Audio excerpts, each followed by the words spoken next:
นี่จะเป็นเก็บเสียงของเกมเต็กแล้วเฮาสิมาใส่ตัวนี้จะเป็นฟอยล์คัดถ้วยตัวนี้จะเป็นฟองน้ำเนาะ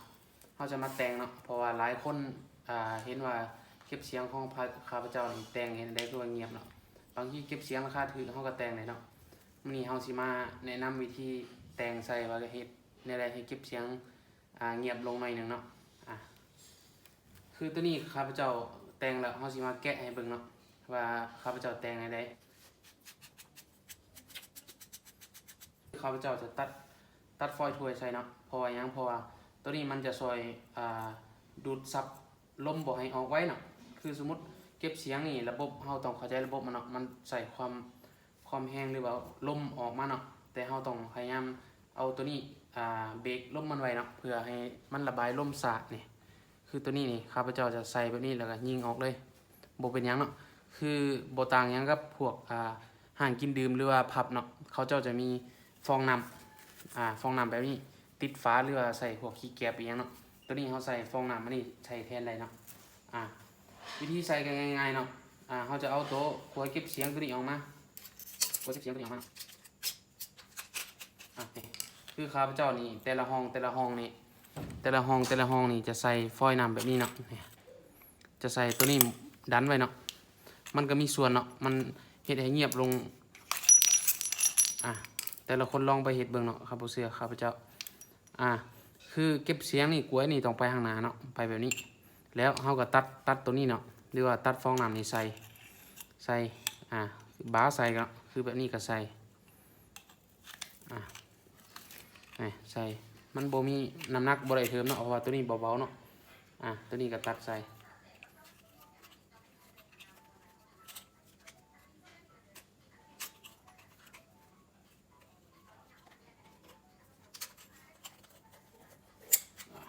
กรณีแบบนี้คือมันบ่ถูกลองเนาะคือแบบนี้เราเอามิกแซมมาตัดเป็นฟองน้อยๆแบบนี้เลยเนาะตัดแบบนี้เลยแล้วก็มาห้ำใส่ตัวนี้เนาะห้ำใส่เก็บเสียงแบบนี้ห้ำใส่เก็บเสียงแบบนี้นี่ให้มันเป็นลักษณะนี้เนาะให้มันเป็นลักษณะนี้เราก็ยัดใส่แบบนี้เนาะนี่ก็ยัดใส่แบบนี้เห็นป่ะคือกันเนาะแต่ละอันเฮ็ดเป็นห้องไว้เนาะ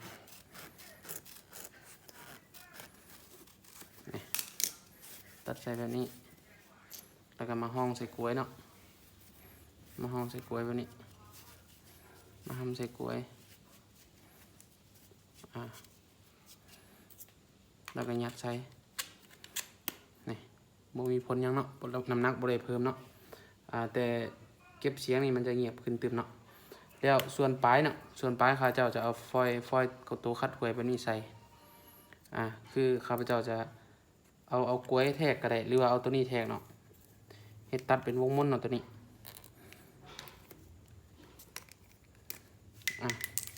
เขาจะแทกเอาแบบนี้เนาะบ่ให้มันเปลืองแทกเอาแบบนี้แทกเอาแบบนี้เป็นวงม่นแล้วก็ตัดเนาะตัดไปตามขนาดเลย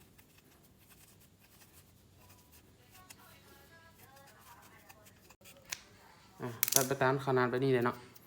บางคนห้องอันหนึ่งก็ได้หรือว่า4 ห้อง 2 อันก็ได้เนาะแล้วก็ใส่แบบนี้นี่เป็นแบบนี้เลย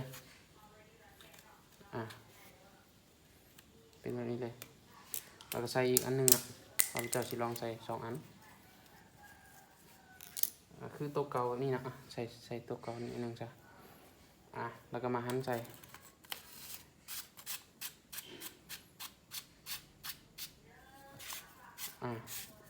ตัวนี้มันเฉพาะแต่งตัวปลายเก็บเสียงเนาะแต่งตัวปลายเก็บเสียงแล้วเขาต่อมาเขาสิมาแต่งโต๊ะข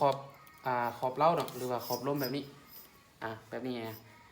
ก่อนอื่นเขาต้องแกะเก็บเสียงนี่ออกก่อนเนาะแกะเก็บเสียงแบบนี้ออกแต่ละเก็บเสียงงานเวียดส่วนใหญ่จะมีน็อตเงียดอยู่นี้เนาะน็อตเงียดขอบลำเนาะบางรุ่นก็มี3 ตัวบางรุ่นก็มี4 ตัวเนาะคือแบบแกะได้แบบนี้แล้วเขาก็หันออกเนาะ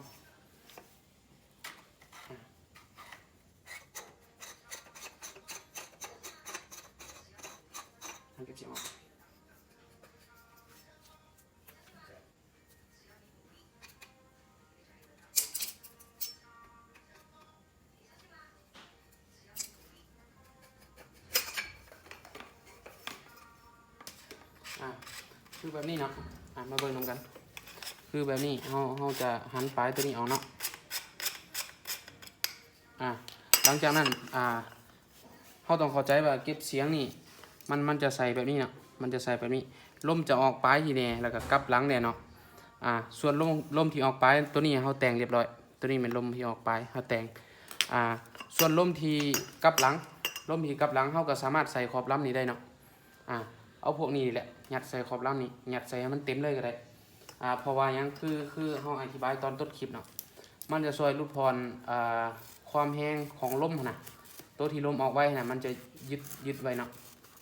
มันจะเบรกลมสากว่าเก่าเนาะเราจะตัดไว้นี่เลยตัดไว้นี่เลยตัดแล้วก็ยัดใส่เลยเนาะมากน้อยมากหลายยัดใส่เลยตัวนี้บ่ได้มีผลเสียต่อปืนเนาะมีแต่ผลดีเสียงเงียบพอเนาะนี่ใส่แบบนี้เลยนี่ยัดใส่แบบนี้เลยเนาะยัดก็ต้องให้มันเที่ยงกันเนาะหรือว่าซี่โครงแบบนี้แล้วก็คอยยัดไปเนาะ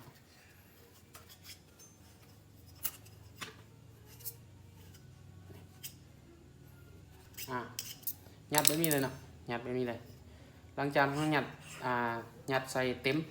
หรือว่าพอใจแล้วเราก็ประกอบขึ้นเนาะคือเก็บเสียงมันจะมีตัวเก็บเสียงตัวนี้เขาเอิ้นขอบลำเนาะตัวนี้เขาเอิ้นขอบลำแล้วตัวนี้จะเป็นน็อตยึดขอบลำกับตัวต่อใส่เก็บเสียงเนาะ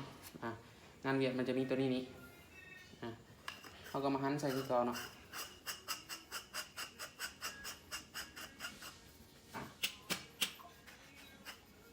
นี่มาหันใส่ปกติก็เป็นแบบนี้เลยเนาะจะเป็นแบบนี้เลยนี่เก็บเสียงนี่มันจะออกมาข้างหน้าแบบนี้เนาะ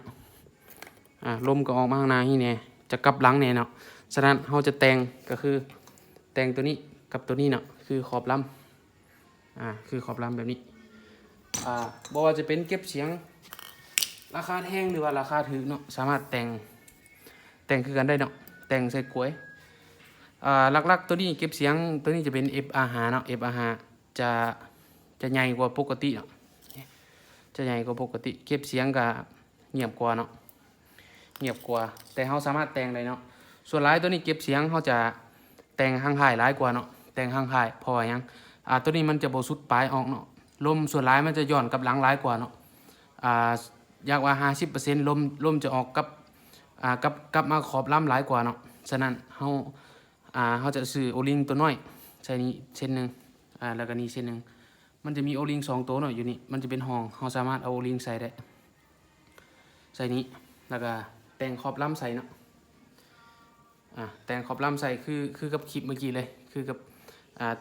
ต้นคลิปเมื่อกี้เนาะว่าวิธีเอาใส่ที่ไหนได้แกะออกมาแล้วก็เอาตัวนี้จะเป็นฟอยล์คัดถ้วยแล้วก็ตัวนี้จะเป็นสกอตเขียวเนาะสกอตเขียวหาซื้อได้ตามห้างทั่วไปตัวนี้จะเป็นฟอยล์ที่เขาเทพื้นหรือว่าเทฟ้าเนาะที่เขาคัดนะฟองน้ำเนาะเขาเอิ้นเนาะ5,000 กีบเนาะในงบ5,000 กีบสามารถเฮ็ดให้เก็บเสียงเงียบขึ้นได้เนาะสำหรับคลิปนี้ก็จบสำนี้เนาะลูกค้าผู้ใดสนใจบ่ว่าจะเป็นเก็บเสียงบ่ว่าจะเป็นเก็บเสียงหรือว่าเหล้าเนาะเขามีขายคือกันเนาะตัวนี้จะเป็นเหล้ารุ่นใหม่เข้ามาใหม่เนาะตัวนี้จะเป็น FX Air กันเนาะmade in Swiss เนาะตัวนี้เขาจะมีประกันให้เนาะสามารถสแกน QR สามารถกดเช็คได้ว่าผลิตอยู่ไสแล้วก็ข้อมูลเนาะสามารถสแกนแล้วก็เข้าไปเบิ่งรายละเอียดได้เนาะเรารับประกันคันต่ำแม่น1 ปีเนาะรับประกัน